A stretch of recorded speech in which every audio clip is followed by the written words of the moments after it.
Aleluia! Glória a Deus! Louvado seja o nome do Senhor! Aleluia! Graça e paz, povo de Deus, povo santo, povo abençoado, povo mais feliz da face da terra. Estamos em mais uma manhã de Café com Cristo, mais uma manhã que o Senhor nos deu, nos fez para o louvor da sua glória. Você que está nos acompanhando pela primeira vez, fique até o final, nessa live, toda manhã, de segunda a sexta, 7h30, 7h30 da manhã, nós temos essa live, Café com Cristo. Então, se Deus te trouxe para essa live, é porque Ele tem propósito de falar contigo. Então, fica até o final, em nome de Jesus, amém?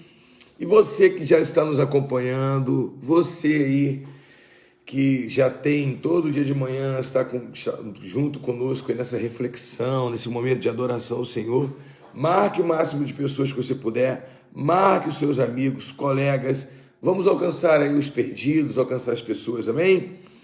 O tema hoje é sobre a salvação, o único Salvador.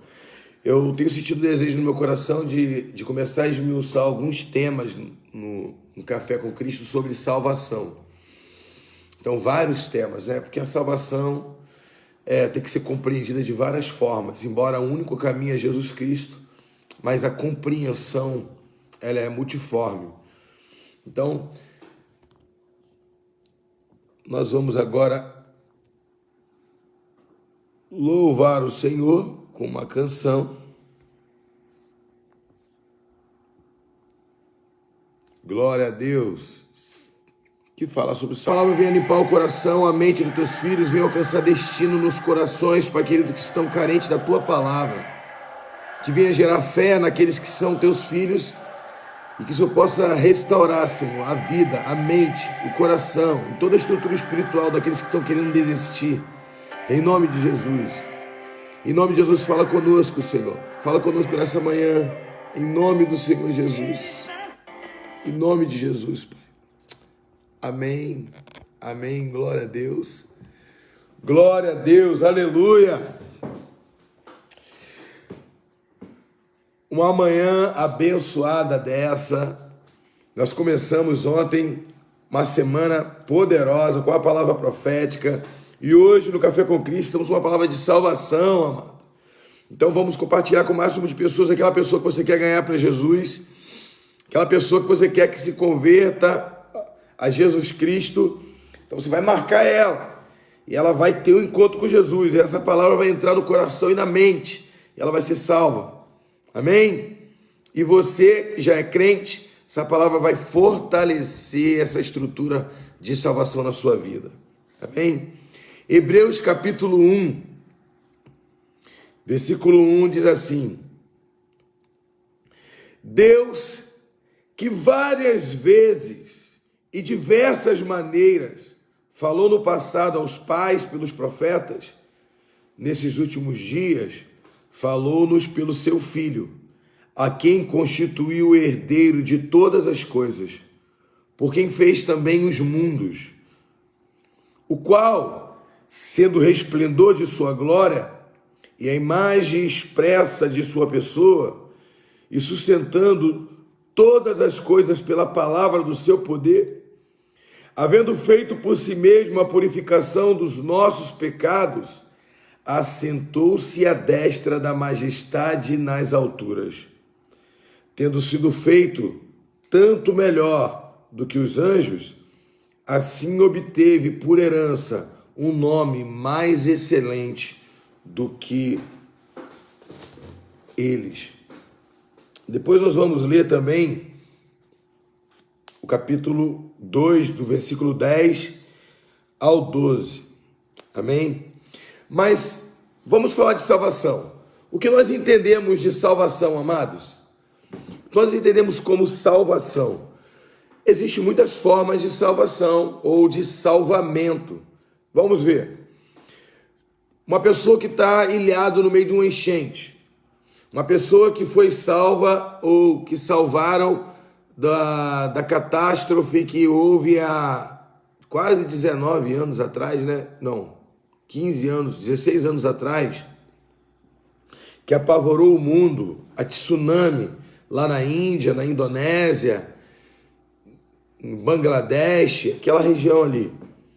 500 mil pessoas morreram logo no primeiro dia, na hora, fora pessoas que morreram de contaminação e tudo mais.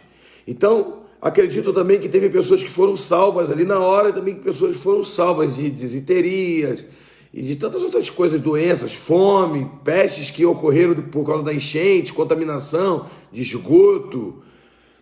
E sem falar, pessoas ficaram em estado letárgico no hospital e tiveram salvação e saíram de lá. Mas imagina também que existe também a salvação das pessoas que tiveram um acidente de avião ou de carro, ou pessoas que tiveram também uma enchente, ou sei lá, muitas formas de salvação, né, gente? Um bombeiro, um prédio pegando fogo. Mas essas pessoas que foram salvas, elas morreram novamente? Morreram ou vão morrer. Porque essa salvação foi uma salvação emergencial, foi uma salvação física. Não foi uma salvação eterna. Mas toda salvação, seja num aspecto, Deus salvou teu casamento, Deus salvou a sua vida, Deus salvou a sua finança, todo aspecto de salvação aponta para uma salvação. A salvação eterna. É para trazer uma reflexão. Tudo na nossa vida é influenciado, tudo na nossa vida conspira, tudo na nossa vida nos influencia a pensar, a refletir a algo, um plano superior, a algo superior. Tem uma história, foi um experimento científico dos ratos. É muito interessante. Pegaram alguns ratos de laboratório, aqueles ratinhos brancos, e os cientistas colocaram eles para nadar num aquário. 6, 7 de uma vez. E descobriram o seguinte, que todos os ratinhos, eles nadavam 15 minutos. Passado 15 minutos, eles começavam a afundar e morrer afogados. É lógico que eles não deixavam o ratinho morrer afogado, eles tiravam o ratinho. Mas eles iriam morrer, porque eles começavam a afundar e iam para o fundo do aquário. E eles salvavam. Então, no outro dia, eles colocaram outro grupo de ratos. Todos eles, 15 minutos, eles afundavam. No outro dia, eles colocavam novamente outros ratos. E colocavam um separado para ver também se no individual em 15 minutos. E todos eles, em 15 minutos, aquele rato daquela espécie, ele afundava, ia para o fundo do aquário. Quando ele ia para o fundo do aquário, eles tiravam e salvavam aquele rato. Então, eles fizeram um teste. Pegaram um desses ratos que foram tirados antes de afundar ali, começaram a afundar, tiraram um desses ratos que tiveram a experiência da salvação, do resgate, e colocaram eles no aquário 2, 3 meses depois, colocaram eles no aquário novamente. E pasmem,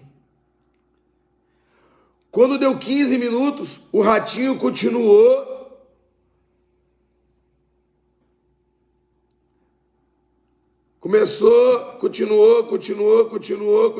continuou ali.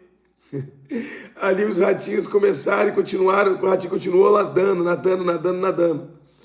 E aí eles acharam estranho, por quê? Porque passou 15 minutos, porque passou 20 minutos e o ratinho não afundou. E passou 30 minutos e o ratinho está ali persistindo.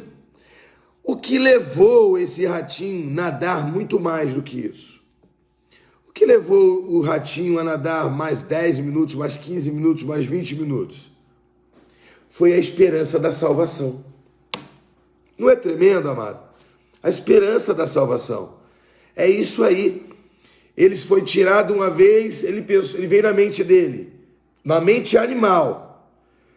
A qualquer momento, aquela mão que me salvou vai me salvar de novo. Então eu vou resistir mais um pouco. Eu vou permanecer mais um pouco. Eu vou resistir mais um pouco, porque há essa esperança. Quem entende, irmão? Então, assim, é algo muito tremendo, assim, é algo muito magnífico. Deus fez isso conosco. Deus nos salva de um atentado, Deus nos salva de pequenos flashes de salvação, para mostrar para você, olha, mesmo que hoje eu não te salvo dessa situação, mas você já experimentou outros aspectos de salvação. Eu quero te mostrar uma salvação mais excelente do que essa. Porque por mais que eu te salve agora, você vai morrer novamente. Mas se eu te salvar eternamente através do meu Filho, você nunca mais voltará. Você nunca mais terá uma vida de condenação. Porque eu estou te salvando poderosamente. Eu estou te salvando eternamente. Olha o que diz aqui em Hebreus, capítulo 10. Diz assim: porque conveio ele, para quem são todas as coisas, e por quem salvou todas as coisas, porque são todas as coisas, em trazer muitos filhos à glória, fazer-os capitãos deles, perfeitos, capitão da salvação, perfeitos através de sofrimentos.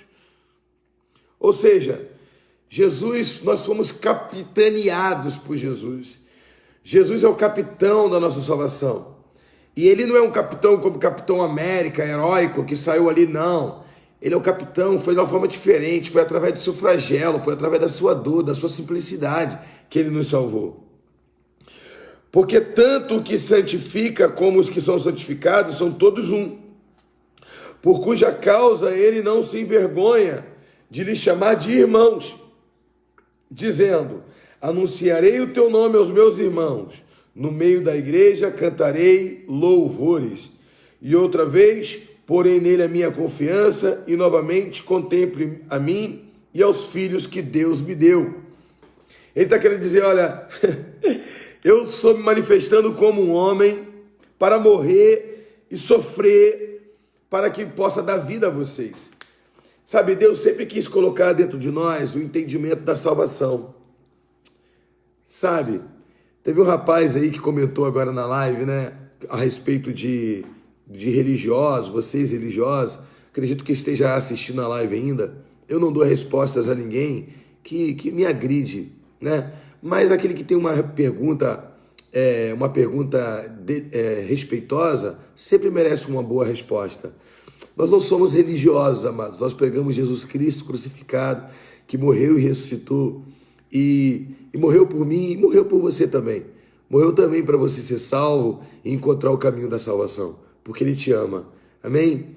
Nós não pregamos religião, mas pregamos Jesus Cristo que ressuscitou e é vivo e é real. Ele está aqui agora no nosso meio, Ele está aqui agora nos assistindo, Ele está aqui agora nos inspirando, Ele está aqui agora nos salvando, nos livrando.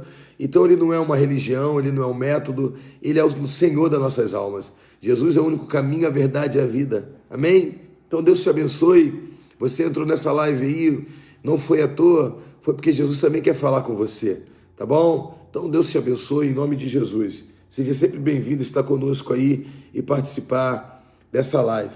Amém? Deus te abençoe. Amados, então, o homem pecou, todos pecaram e destituídos estão da glória de Deus. Amém? Todos pecaram. Nenhum homem pode chegar diante de Deus, irmão, cheio de vanglória, cheio de orgulho e falar: eu sou salvo porque eu dei sopa aos pobres. Eu sou salvo porque eu sou bom. Eu sou salvo porque eu não sou tão pecador como fulano. Eu sou salvo porque Jesus Cristo me salvou. Porque Ele me agraciou. Porque Ele me libertou. Porque Ele fez essa obra em mim. Amém, irmãos? Porque eu tenho um amigo que há um tempo atrás, eu encontrei com ele, preguei para ele, sabe? Um amigo praticamente de juventude, da região onde eu fui criado, aquela região ali, Lote 15, Parque Muíza, em Caxias ali, divisa com Belfor Roxo. E eu falei: e aí, rapaz, como é que você tá? Aí Jesus, ele começou a querer se justificar, que ele não tinha necessidade de ele ser cristão, porque ele não era tão ruim como algumas pessoas. E que, na verdade, ele era até melhor do que até muitos cristãos. E aí eu expliquei para ele isso. Ele falou assim: Davi, na época, ele me chamou de Davi porque ele era meu amigo, foi criado comigo, né? E ele também não é cristão, ele não tem esse conceito de pastor. Ele foi e falou assim: Davi, um dia um rapaz comprou um negócio na minha loja aqui, e uma senhora, que a loja dele é perto de um ponto de ônibus. E aí ele disse, ela esqueceu a carteira dela aqui e foi embora, deu o sinal pro ônibus e foi embora. Pegou e foi embora. E eu falei, meu Deus, não tinha um telefone, não tinha nada. Tinha R$ 70 na carteira dela, tinha cartão de crédito, tinha cheque. E eu deixei guardado aqui. Acho que 1 mês, 2 meses, essa mulher passou por aqui, eu lembrei dela, eu chamei ela, entreguei na mão dela. Então, cara, assim, eu não sou um cara ruim. Aí eu fui e falei para ele assim, mas deixa eu te fazer uma pergunta. É lógico que eu não vou falar o nome dele aqui, que eu não quero expor ninguém. Mas eu falei assim, mas meu amado, deixa eu te fazer uma pergunta. Você já traiu sua esposa? Aí ele balançou a cabeça. Já. Você pensa em trair? Passa pela sua mente trair mais vezes? Assim, quando passa alguma mulher aqui na rua? Você já mentiu para alguém? Para alguém, sei lá, que você deve? Ou para sua mãe, para alguém? Você já. Tá vendo? Você é até bom numa área, mas você não é bom em tudo. E o padrão de Deus para a salvação é a perfeição. Deus é exigente. O homem, para ser salvo, ele tem que ser perfeito e aceitável a Deus. Agora, quem consegue ser perfeito? Ninguém. Ninguém. Perfeito só Jesus, não é? Por isso, só Jesus pode nos salvar. Quando Jesus morreu na cruz do Calvário e o sangue dele veio sobre a nossa vida, ele nos perdoou de todo pecado e nos fez aceitáveis diante de Deus. Quando Deus olha para nós e vê o Davi, eu estou condenado. Mas quando Deus olha para mim e vê Jesus dentro do Davi, ele vê o Davi, mas ele vê o filho dele dentro do Davi, então o Davi é salvo. Está entendendo? Porque aquele que é perfeito habita dentro de você, habita dentro de mim, e ele nos aperfeiçoa todos os dias. Então o que devemos fazer? Viver uma vida de libertinagem, uma vida de pecado? Não, porque se tu vive uma vida de pecado, uma vida de libertinagem, significa que o autor da salvação não habita em você, porque se ele morar dentro de você, você vai viver uma vida melhor.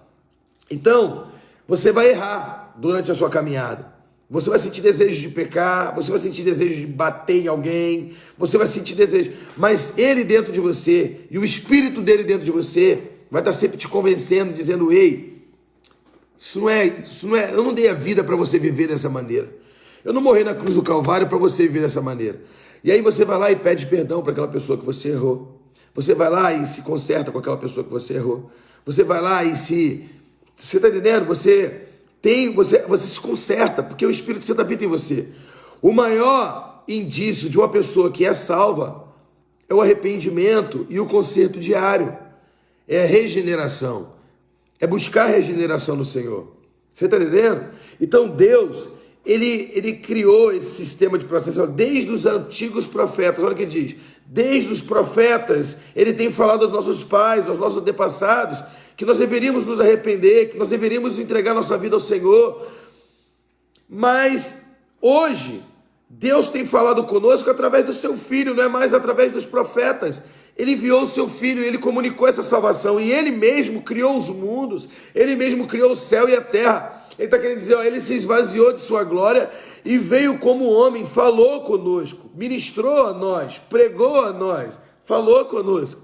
Ele é maravilhoso, ele é o nosso Deus, ele é o nosso Senhor, ele nos redimiu, ele nos salvou, ele é o Criador do céu, ele é o Criador da terra, ele é o Criador de todas as coisas. Não é qualquer um que me redimiu, é Deus que se fez homem, e como homem se fez servo, e como servo foi obediente até a morte, e morte de cruz. E ele ressuscitou ao terceiro dia, e ele me salvou. Mas ele não me salvou como salva um bombeiro salva um homem de uma chama. Ele não me salvou como um bombeiro salva alguém, por exemplo, de um tsunami.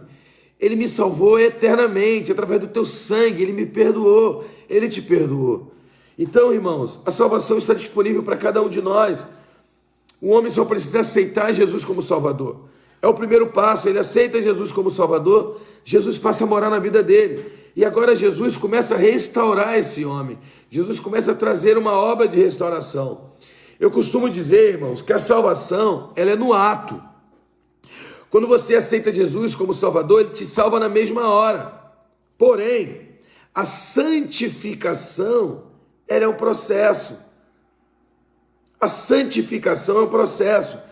Você vai aceitar Jesus hoje, daqui um mês, de repente você de vez em quando vai até soltar um palavrão ainda. É claro que se você veio de um contexto evangélico, que foi criado num lar cristão, você se desviou e voltou para o evangelho, quando você se reconcilia com Jesus, no mesmo dia você já para de xingar, porque você já tem todo um fundamento cristão.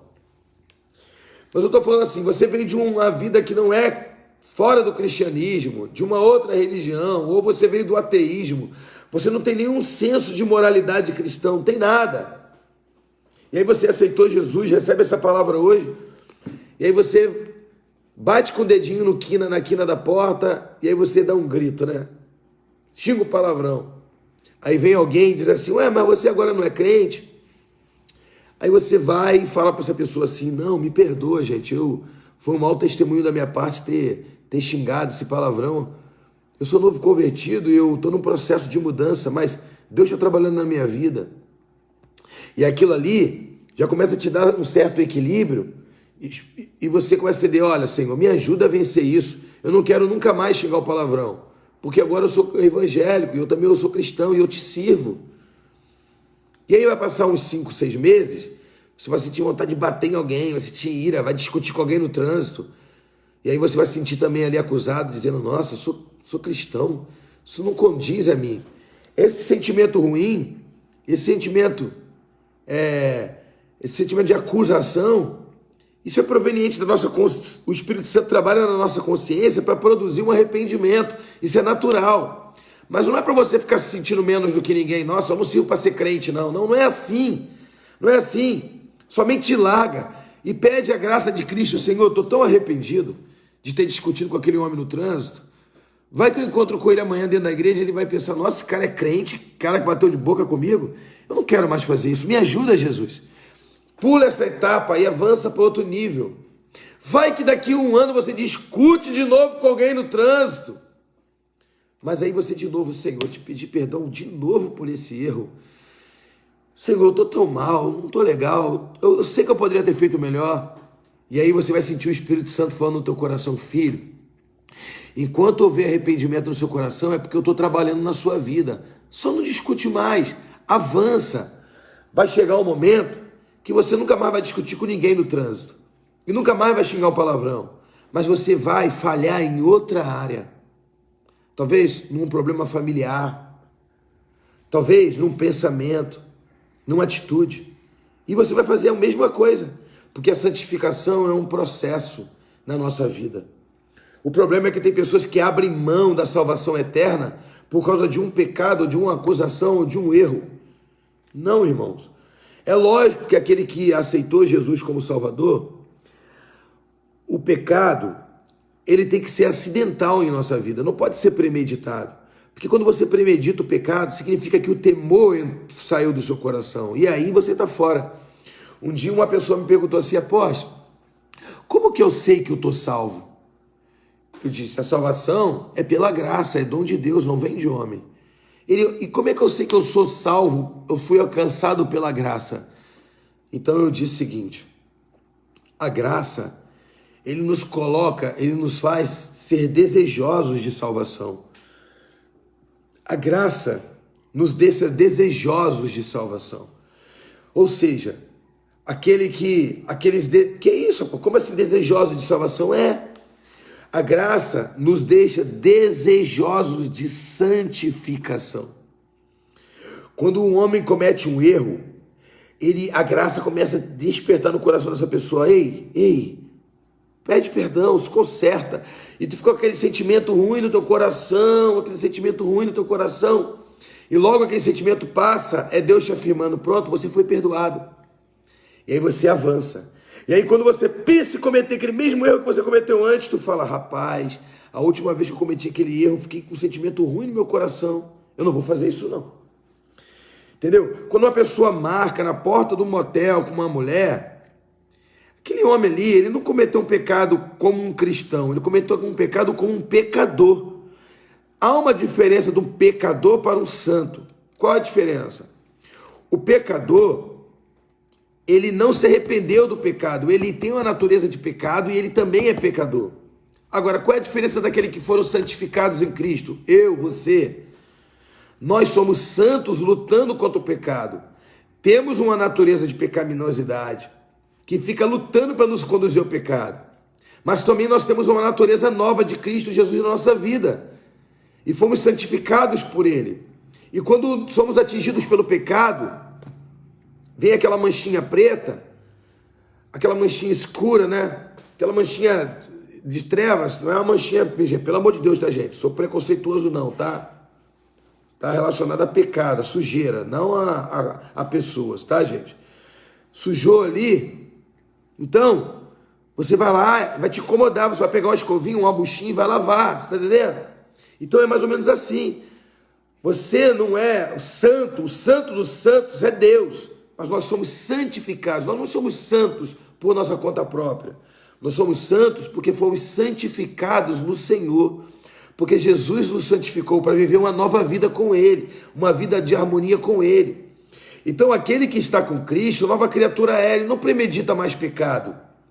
O cara diz assim, ó, pô, tô com muita raiva do fulano, eu tô com muita raiva do Beltrano, tô com muita raiva, cara. Se ele aparecer aqui na minha frente agora, acho que eu vou bater nele. Passou 10 minutos, 20 minutos, 1 hora, tu tá com aquela guerra na tua mente, aí tu vai orar, e o Espírito Santo fala, larga isso, larga esse pensamento. Aí você, ó, Senhor, me perdoa, Senhor, porque eu pensei em bater nele, pensei nisso, e aí logo a paz vem no seu coração, e Deus te perdoa.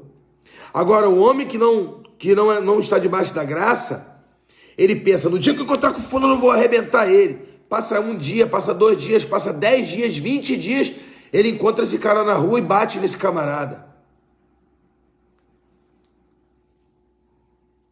Viu a diferença? O camarada teve tempo, ele teve um tempo entre a raiva e a ação. Há uma linha muito tênue, mas ele não se deixou ser moldado pelo Espírito. Então significa que o Espírito não habita nele. E se habita, ele rejeitou a voz do Espírito. E se ele rejeitou, o Espírito sai. A graça sai. Ele não se deixou ser ministrado pela graça de Cristo. E Jesus disse, não faz isso, você tem uma nova natureza. 10 dias depois ele encontra com um cara na rua. E aí? Fala agora aquilo que tu falou comigo. E bate no cara. Aí depois, ele quer pedir perdão por um pecado desse. Premeditado. Pode Deus perdoar ele? Pode. Ele vai ter que ser ministrado pela palavra, ele vai ter que pedir a Deus para gerar arrependimento verdadeiro no coração dele, para que de fato, ele possa de fato se arrepender, porque isso não é um verdadeiro arrependimento, entendeu? Uma vez que nós fomos salvos pelo Senhor Jesus, temos que ter uma vida como a dele, amém? Eu gostaria que vocês me acompanhassem na live aí, porque provavelmente essa semana aí eu quero dissecar um pouco esse tema salvação, tá? Para vocês entenderem. Porque, irmãos, as pessoas, elas têm uma dificuldade de entender. Eu entendo isso. Existem pessoas que são novas convertidas e elas foi o que eu falei aqui no início, né? Elas vieram já do contexto cristão, elas sabem, elas têm um entendimento do que é pecado e do que não é. Mas tem pessoas que vieram do mundo e não tem nenhum conceito. Teve uma vez um camarada que chegou para um dos pastores, amigo meu, e falou assim, o pastor falou, rapaz, tem que confessar o teu pecado, cara. Tem que falar para Deus o teu pecado, confessar o teu pecado. Aí ele falou, pastor, eu não tenho pecado nenhum, não. Esse cara, ele nunca tinha sido em contato com a igreja, não cresceu no ambiente cristão. Ele, pastor, mas eu não tenho pecado nenhum, não. Aí o pastor falou para ele, cara, você não tem pecado nenhum? Ele, não tem pecado nenhum, não. Aí o pastor falou assim, cara, você nunca roubou ninguém? Ele, não, tá doido, eu sou trabalhador. Aí ele falou assim, mas você é casado? Ele, sou. Tu já adulterou, tu já traiu tua esposa? Aí ele, claro, né, pastor? Eu sou homem. Eu tenho que pegar mesmo. Deu mole, pastor. Deu mole, eu tenho que pegar mesmo. Ué, o senhor não pegaria, não? Falou assim mesmo pro pastor. Se a mulher chegasse assim na tua cara assim, tu não pegaria, não? Fala sério, pastor. O pastor falou, não. Eu sou crente. Mas por que esse homem não se arrependeu? Porque ele não tem nenhum senso do que é errado. O pai dele ensinou isso para ele. O pai dele disse para ele, olha, um homem pode ter a mulher que for na rua, mas em casa ele tem a mulher dele. A família dele. Tem que saber separar as coisas. Se o pai dele ensinou isso para ele, irmãos, quem vai dizer para ele que isso é errado? Olha onde esse cara foi estruturado. O pai dele pega ele com 14 anos, 15 anos de idade, ele leva ele para o prostíbulo. Quem vai dizer para esse cara que se prostituir é errado, é pecado? Há uma cultura de pecado. Então, quando uma pessoa tem ainda um fundamento cristão e ele em algum momento da sua vida se desvia, ele chega a ter um entendimento do que é errado e do que é certo. Mas quando o cara não tem nenhum contato com a Bíblia, não sabe nada. Então, primeiramente, você tem que ensinar ele, quebrar culturas de pecado na vida dele. Esse cara, isso é uma cultura de paganismo. Isso aqui é uma cultura... Eu falei isso ontem na aula de teologia, né? Pessoas que vêm, às vezes, de outras religiões, e aí quando chega aqui no Evangelho, 2 anos o cara tá na igreja ainda, e tu vai fazer uma visita na casa dele. Eu fui uma vez, irmão. Teve uma discípula na igreja que me levou para fazer uma visita na casa de um casal.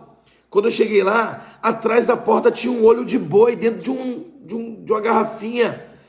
Eu perguntei àquela moça quanto tempo ele estava na igreja. Tinha, eu acho que 1 ano e meio, quase 2 anos. E tinha um olho de boi, irmão, dentro de um álcool, uma garrafa assim, álcool, água, não sei, de um pote de maionese, para tirar olho grande. Eu já cheguei na casa de crente e de ter elefante com o bumbum virado para a porta. Um elefante disse... Eu sabia que dentro de uma cultura pagã, aquilo ali, dizem que é para chamar prosperidade. Elefante com a bundinha virada para a porta chama prosperidade. E na casa do crente tinha um elefante com a bunda virada para a porta. Coincidência ou não, tu tem um elefantezinho de louça em cima da mesinha de centro, virada para a porta da sala, descosta. Então, existe isso, né? Chinelo, meu Deus, desvira o chinelo. Desvira o chinelo que tua mãe vai morrer se tu não desvirar o chinelo. Aí as pessoas, aí tu tem que ensinar para essas pessoas, meu filho, o chinelo virado é só um chinelo virado. Tu tem toque? Tu tem problema psíquico? Tu tem algum assim? Tu tem agonia? Se tu vê um chinelo virado, tu vai desvirar ele? Amém? Glória a Deus. Mas espiritual não tem poder nenhum. Tua mãe não vai morrer, porque senão, irmão, quanta mãe não ia estar morta aí, irmão? Chinelo virado mata a mãe, pelo amor de Deus. Não é isso? Aí as pessoas vão criando crenças e situações. Manga com leite mata. Irmãos, que miséria é essa? Manga com leite mata. Hoje em dia, irmão, tem casa de suco aí que faz manga ao leite, que é uma delícia, não é? E a gente passou a infância toda sem tomar isso, porque a nossa mãe acreditava que manga com leite matava. Pelo amor de Deus. E a gente vai trazendo culturas e crenças, não é isso?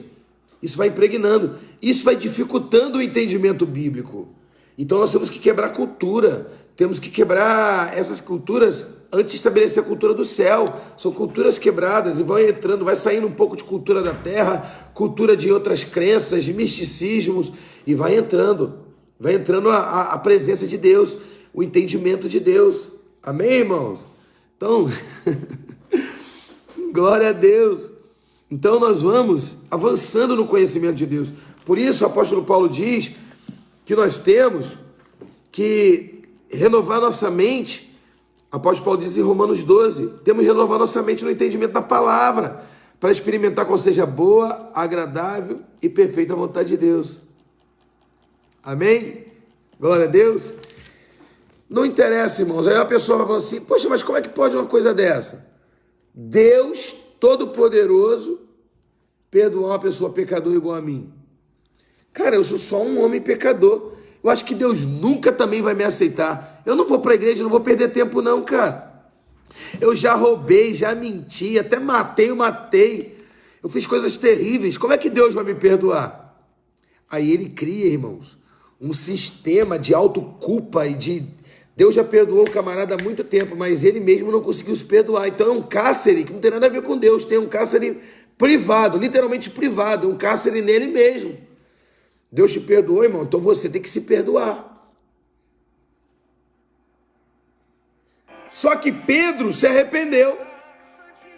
Judas teve remorso. Se arrepender é se levantar e fazer o caminho de volta. O remorso, a pessoa fica dentro de casa, não dá para mim, eu já fui até líder, já fui até pastor, já fui até na igreja, dirigi congregação, eu não vou conseguir me levantar, fica aquele remorso ali, aquela amargura a vida toda. Se levanta, irmão, aceita o perdão de Deus e faz o caminho de volta. Se levanta, se coloca de pé e faz o caminho de volta. Deus é poderoso para te perdoar, não interessa. Ele te perdoou quando tu era um miserável pecador, ele vai te perdoar agora, irmão. Amém? Receba o perdão.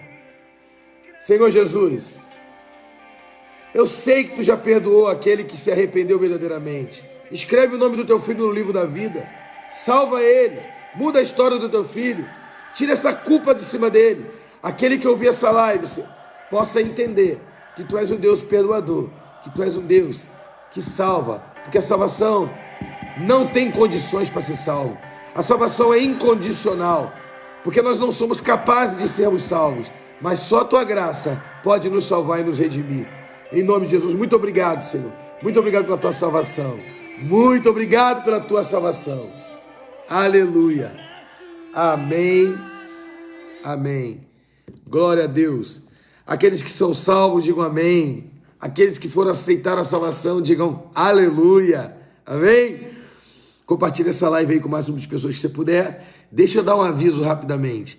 Amanhã, às 19h30, aqui na Marcha de Nova Iguaçu, nós damos início a uma série de mensagens de libertação, libertando meus sonhos. Então venha participar dessa série de mensagens, que é o término dessa série de mensagens. Você vai ser ministrado em libertação de várias áreas, na sua casa, na sua família, libertação financeira, espiritual, familiar, cura de enfermidade. Então vamos aí, gente, vamos divulgar. Leva o povo, você é crente, irmão, leva o convidado. Amém? Eu creio que essa pessoa vai passar por um encontro, vai ter uma vida transformada em nome de Jesus. Amém? Deus abençoe. Em nome de Jesus, fique com Deus.